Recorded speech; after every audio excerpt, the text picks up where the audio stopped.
I believe that most people know what's actually good for them, what's healthy for them, what food, what behaviors, what lifestyle.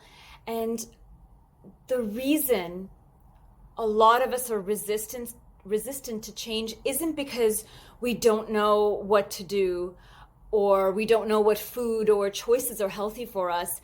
It's that the idea of change triggers a fear, especially in the emotions that we often were sort of taught and sometimes even encouraged in society to, avoid, repress, or deny our emotional truths.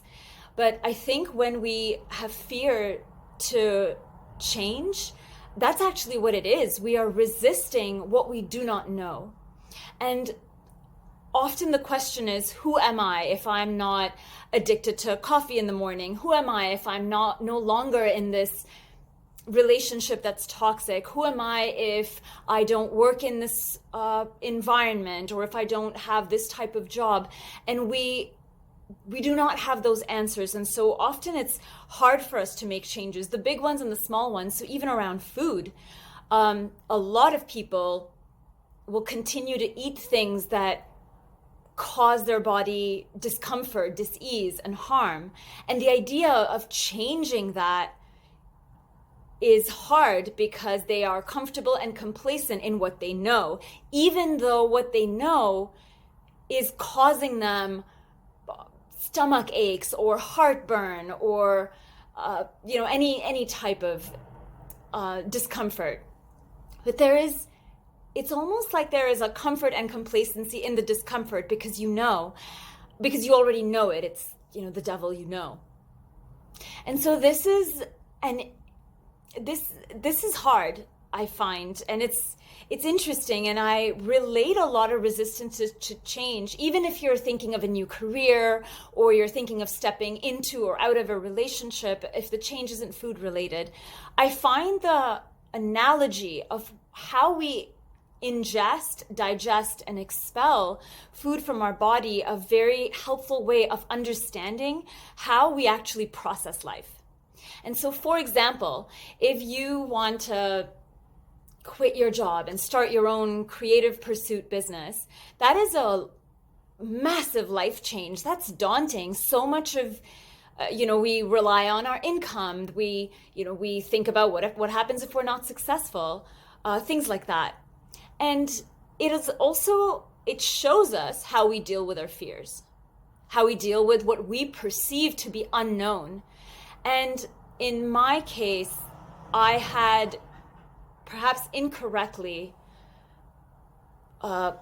equated what I do not know with what I fear. So 100% of what I don't know was 100% of what I feared.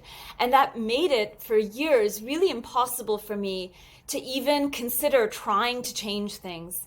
And to me, that comes down to trust in the self, trust in our ability to take things step by step. So back to the food analogy.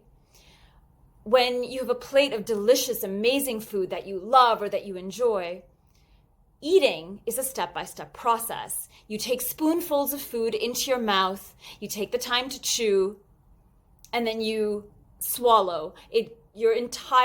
Our digestive tract goes through a process where the stomach is preparing for the food to come in. It takes 3 or 4 hours for food to digest properly. And then whatever the body does not need, it expels through its own elimination process. We do not just have a plate of food and then we're full. Like it is really that step-by-step process. And so if you are looking to start anew, you wouldn't just, quit your job one day, have no savings, no safety net. You would slowly try and build towards your new idea, your new dream, and slowly start to disconnect and untether from the thing that you do not want. It's the same thing with with what is unknown in our lives. And I think we might feel a resistance to change. We might feel a fear of the unknown. I certainly did whenever I was changing anything in my life, from how I wanted to look to who I wanted to be to the work I was doing. A lot of stuff around health as well. And once we acknowledge that, we can then take a breath, take it slow, and take it one step at a time. Because resistance to change is only a problem if it actually stops you. If you feel a resistance, you feel a fear, and you close that door to ever changing or acknowledging anything, ever finding out where you are in trust in yourself.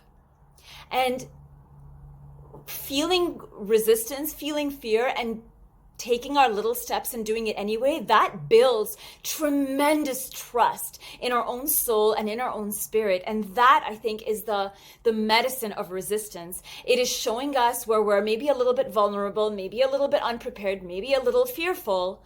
And then we acknowledge that input, that truth, and then we take steps. One day at a time, 1 hour at a time, and we build our plans. And again, not every plan serves all our purpose, but it at least gives us the time and the space to work with where we are in the moment, without judgment, without excessive resistance and fighting, and without expelling our precious, beautiful life force energy towards fighting what is inevitable. Because the universal language is that of constant change, and humans are great with change. We are actually really good, really good as a species. We're great problem solvers. We're highly adaptable. So this whole idea of, change is something I'm afraid I can't do it, it's almost against our humanity to me in a certain way, because we are so naturally adaptable. We are so naturally able to take in large amounts of input, like sensory input, our thoughts or emotions, process them. And when we are in clarity, when we take our intuition with our intellect, not just one or the other, and when we use them, we're able to prepare for life's journey, and things will obviously go wrong, and then we're able to move through that as well, because we come from trust within ourselves, in our inner and our external world. So if you take anything away from this video today, it's hopefully that change is a natural expression of the universe. And we are part of the universe. We are part of this earth. The seasons change, the moon changes, the earth moves around the sun. I mean, it does it in a way, it looks like it does the same, revolution around the sun again, but there's always tiny changes.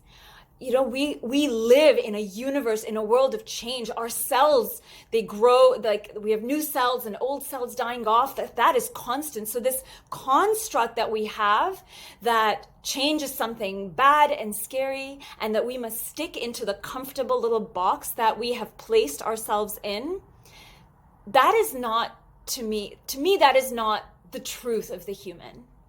So I hope this is food for thought.